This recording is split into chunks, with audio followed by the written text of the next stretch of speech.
están reclamando ustedes? Y pregunto esto porque sabemos que en las últimas semanas el gobierno nacional habla también de un subsidio a los transportistas y quizás esto ha hecho de que los transportistas digan, bueno, apoyamos de lejos la manifestación, pero no estamos presentes en el lugar. Y a la gente le dice, bueno, si los transportistas, que son los que afectados directos con el tema del alza de los combustibles, ¿por qué marchamos los demás? Aunque hay otros factores que asumo usted nos va a contar a continuación.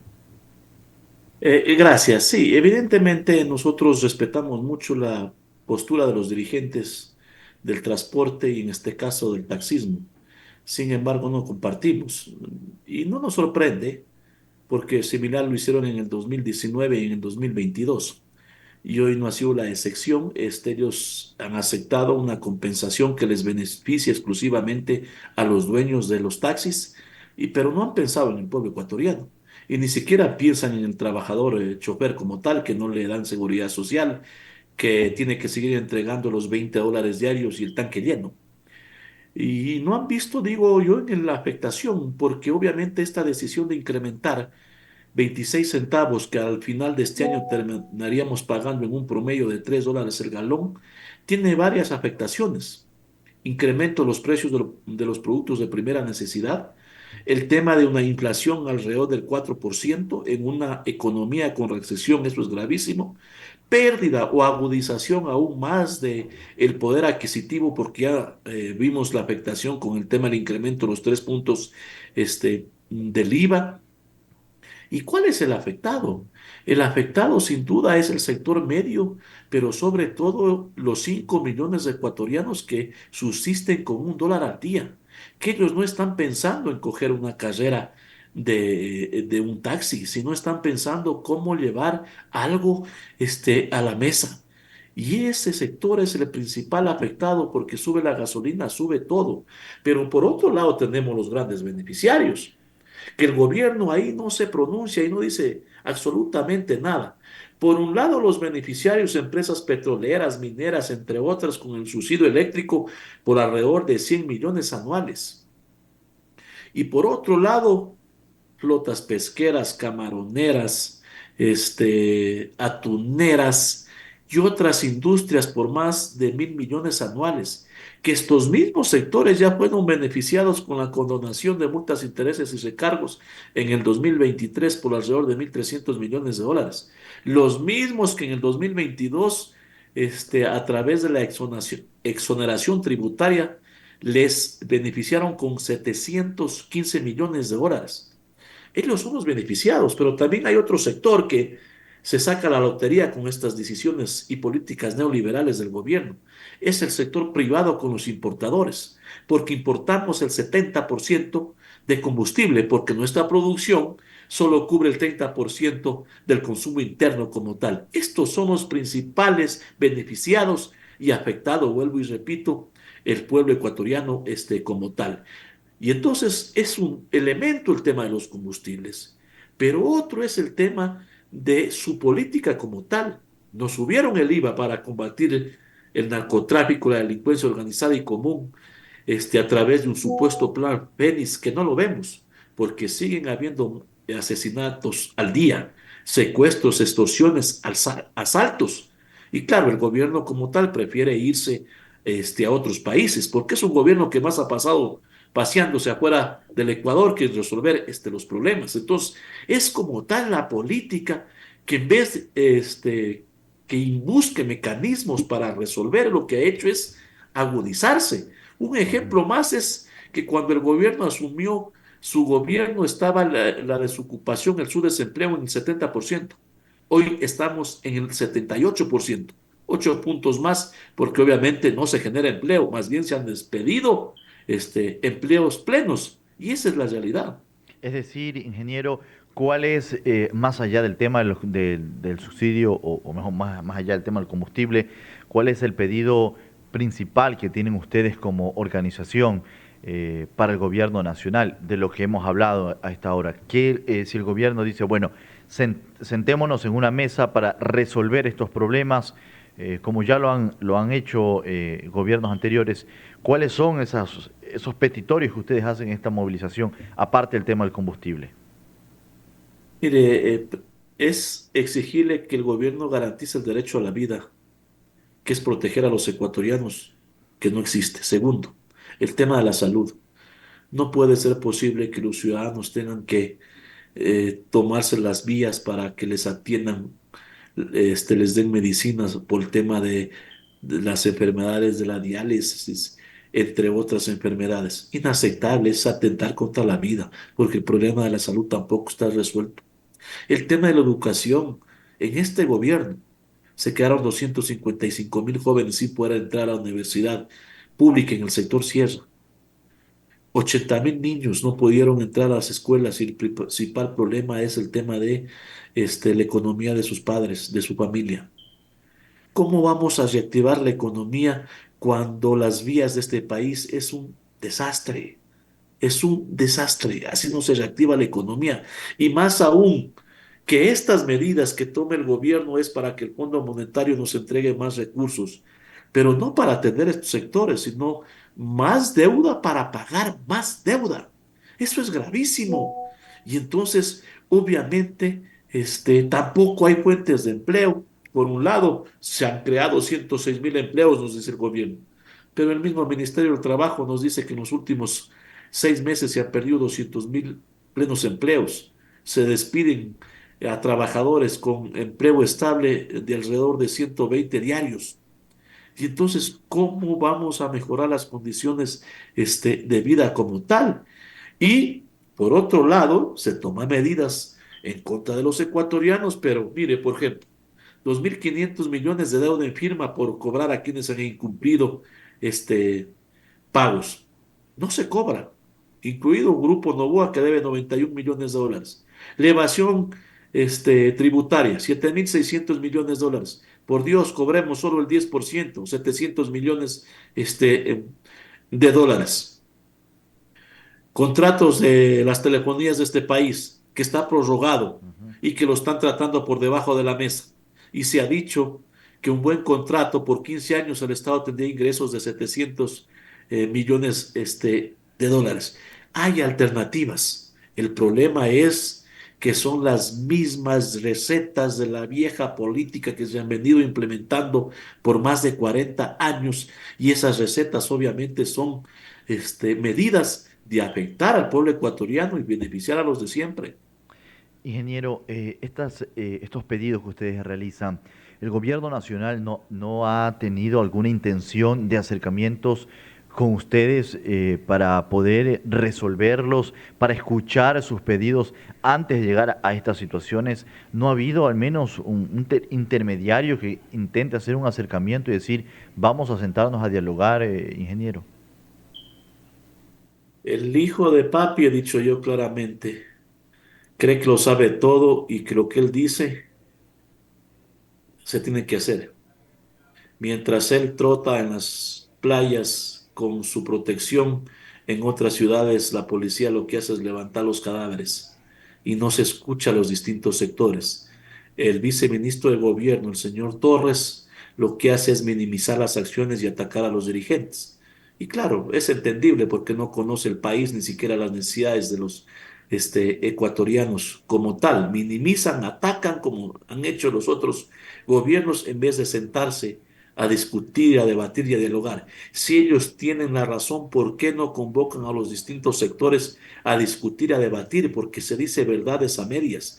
Hemos demostrado hasta la saciedad, hasta el 2022 hubieron utilidades en el tema de los combustibles por alrededor de 150 millones de dólares, porque producir un galón de gasolina, el costo tiene el valor de 2,5 y se nos vendía a 2,46 más menos. Entonces, hubieron utilidades. Del 2022 acá ha habido un subsidio, pero no en las cantidades que dice el gobierno, sino en alrededor de 276 millones de dólares. Entonces, verdades a medias, porque el gobierno nos lanza cortina de humos, nos hace TikTok y nos comunica lo que a él le conviene, mientras la realidad y las necesidades de los ecuatorianos es otra. Entonces, no ha habido esa voluntad del gobierno. si es que ellos tienen la razón, si es que ellos pueden demostrar que no afectan al pueblo ecuatoriano estas medidas, ¿por qué no nos convocan a un diálogo público abierto, a debatir, a dialogar? Pero no ha habido esa voluntad. Entonces, el Fondo Monetario Internacional ordena, dispone, y lo que hace el gobierno es cumplir. Esa es la realidad. ¿Cuál sería el panorama exacto de aplicarse ya esta, mejor dicho, de la medida que ya se está aplicando del alza de los precios del combustible? Usted mencionaba de que hay otros factores, no solo el de los transportistas que se ven afectados. ¿Qué es lo que ustedes ya están evidenciando en las calles con esto de que el combustible subió de precio, ingeniero? El alto costo de vida en estos primeros 6 días, más o menos, ya vemos los incrementos de los productos de primera necesidad. Porque se genera especulación. Ujú. La inflación de un 4% que ha hecho el Banco Central es grave. Esa es la realidad. Y entonces es afectado el pueblo ecuatoriano. Los mismos trabajadores autónomos que dice tenemos que invertir más para comprar, pero no le podemos subir a la gente porque obviamente no tiene ingresos para comprar. Y entonces eso es lo que no entiende el gobierno, que sube la gasolina, y sube todo. Entonces lo que va a pasar es de que vamos a cerrar diciembre con un costo de la canasta básica familiar que bordará los $860. Vamos a cerrar un 2024 con más pobreza, más miseria, porque el mismo Banco Central ha planteado que 200.000 ecuatorianos pasarán al sector del extrema pobreza con estas medidas, con estas decisiones como tal del gobierno. Ese es el panorama que se nos avecina. Más agudización de las condiciones de vida de los ecuatorianos.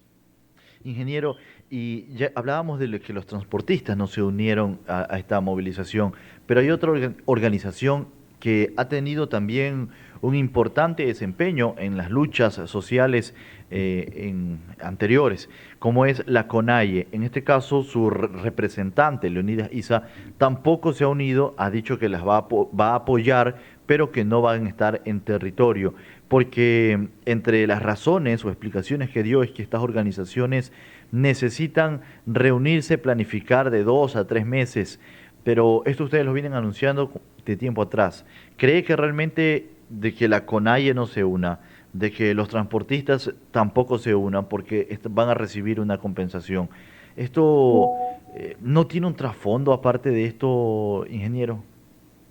Bueno, primero nosotros respetamos mucho la decisión tomada por la CONAIE. Ujú. Sin embargo, el día de hoy van a haber sectores del movimiento indígena que van a marchar junto a los trabajadores y a las organizaciones sociales. Respetamos mucho la autonomía y las decisiones de cada organización como tal.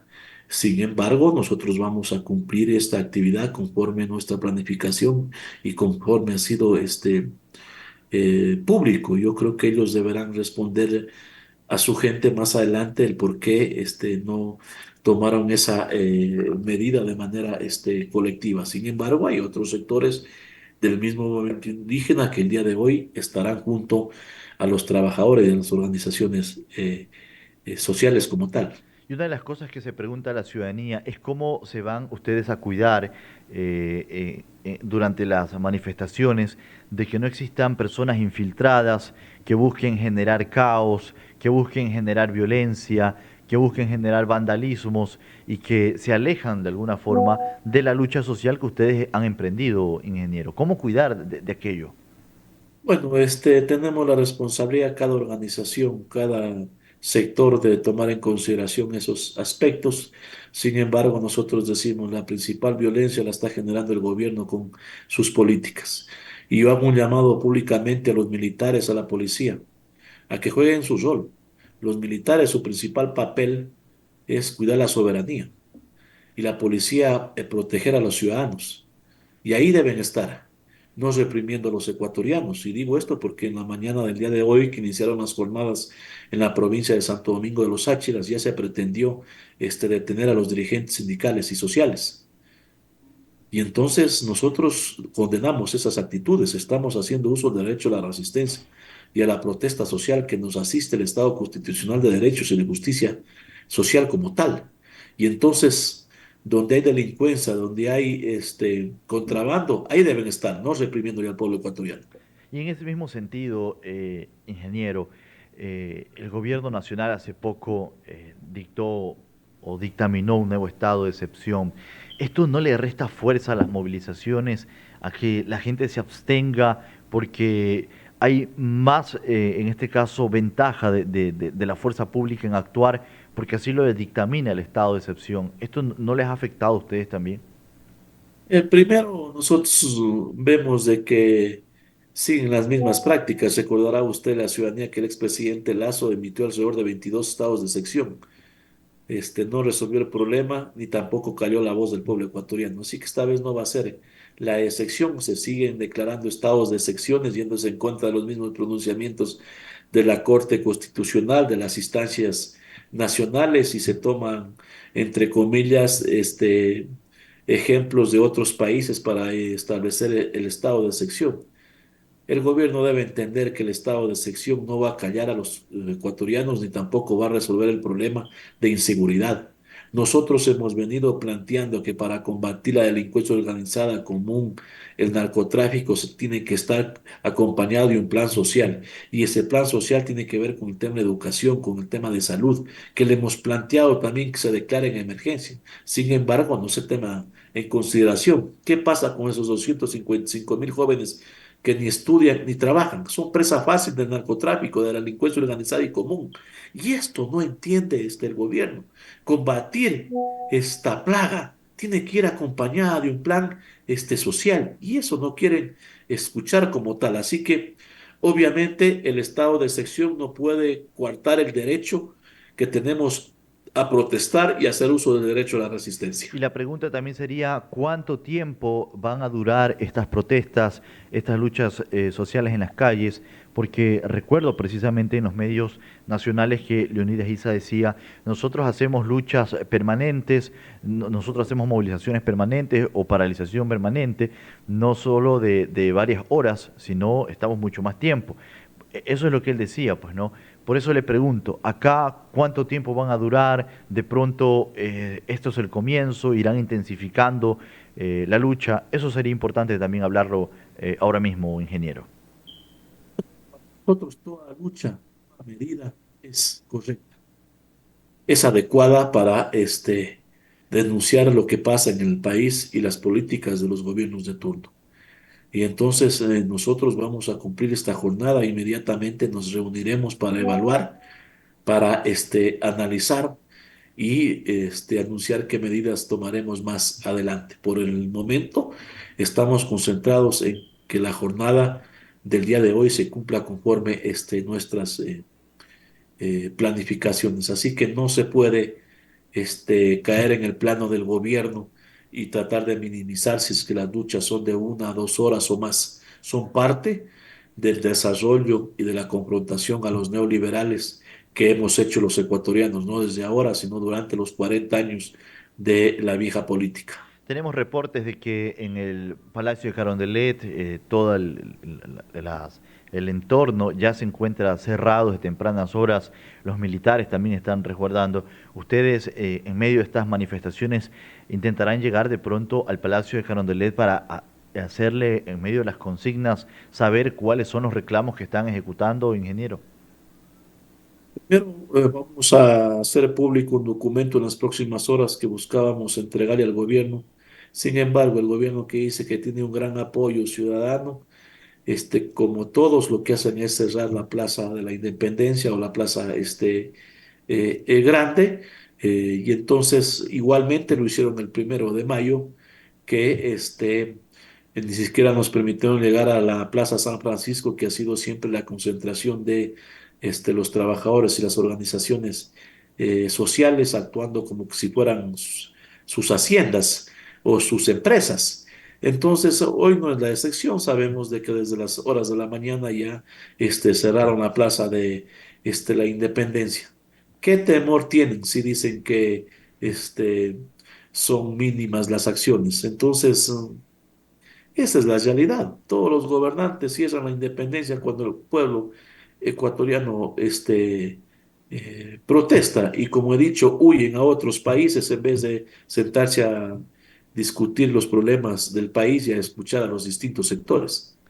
Ingeniero, pensando en el futuro, luego de analizar estas primeras movilizaciones pacíficas, si no obtienen el resultado, ¿qué tienen pensado hacer más adelante? De pronto, si nos pueden adelantar algo antes de esperar esa reunión. De pronto hablamos de movilizaciones mucho más permanentes. Si es que el gobierno no pone oído a sus pedidos, ¿qué es lo que más o menos han analizado en estas últimas reuniones antes de organizarse? Bueno, no descartamos varias cosas, movilizaciones, la huelga de los trabajadores, varios elementos. No se descarta que después de la jornada del 4 se dé una gran convención con distintos sectores para reactivar el colectivo de dirección nacional que lo conformamos en el 2015 y que fue parte de las acciones del 2019 y 2022. Así que están en la mesa varias actividades, pero obviamente ya más adelante iremos anunciando en base de las discusiones, de los debates y de las resoluciones que tome el Frente Unitario y sus organizaciones sociales. Desde el martes ya empezaban las primeras movilizaciones, vimos ahí fotografías que incluso organizaciones como la UNE también se unían, estaban cerrando carreteras, estaban con pancartas, consignas, reclamando al gobierno. ¿Cómo calificaron esa primera jornada ustedes y si también, en este caso, el FUT, la UGT participó de estas actividades? Puesto que sí, porque la UNE es parte del Frente Unitario. Y entonces las planificaciones que se han venido dando anteriormente y las que se dieron este martes en diferentes provincias ha sido parte de una planificación y una discusión que se ha dado en las reuniones del Frente Unitario y sus organizaciones del Frente Popular, entre otras. Así que obviamente todas las acciones que se han venido dando han sido en base a una planificación donde han estado los distintos sectores sindicales y sociales y que el día de hoy la vamos a culminar. Acá en Santa Elena también se van a realizar movilizaciones bajo las direcciones o directrices que ustedes han tenido. Sería bueno conocerlo porque dirigentes o líderes de pronto acá en la provincia de Santa Elena no se han pronunciado en los medios de comunicación para hablar de estos temas, ingeniero. Está previsto que la jornada se realice en 23 provincias del país, incluido Santa Elena, y esperemos de que se cumpla esta actividad. Me parece que desde la UNE nos informaban de que a las 16 horas se va a realizar en el Parque de Santa Elena, me parece que tenía previsto para hoy, ¿no? En todo caso, ingeniero, algo más que acotar en base a lo que hemos mencionado hasta este momento. Sí, únicamente agradecerles por el espacio y ratificar el llamado a todos los ciudadanos a participar, a levantar la voz frente a la política que afecta a los ecuatorianos. La transformación de los pueblos se ha dado por la lucha de los distintos sectores sindicales, sociales, de los ciudadanos como tal, y esta vez no debe ser la excepción. Si callamos, somos cómplices, y por eso yo hago ese llamado a una amplia unidad de los distintos sectores para confrontar lo que nosotros hemos denominado una política agresiva, neoliberal y fondo monetarista por parte del presidente Daniel Noboa. Así que en estas horas, minutos que nos quedan, tomar medidas para cumplir lo planificado y obviamente ya en el marco de la planificación de cada provincia de cómo se van a realizar las concentraciones y los distintos recorridos. Gracias por la invitación. Buenos días. Buenos días, ingeniero José Villavicencio. Estuvo con nosotros el presidente nacional de la Unión General de Trabajadores del Ecuador y en pocos instantes, bueno, continúan, mejor dicho, las movilizaciones a nivel nacional y nosotros estamos siguiéndole el pulso a estas movilizaciones. Son las 9:30 minutos. Vámonos a la pausa. Al regresar estaremos con más información.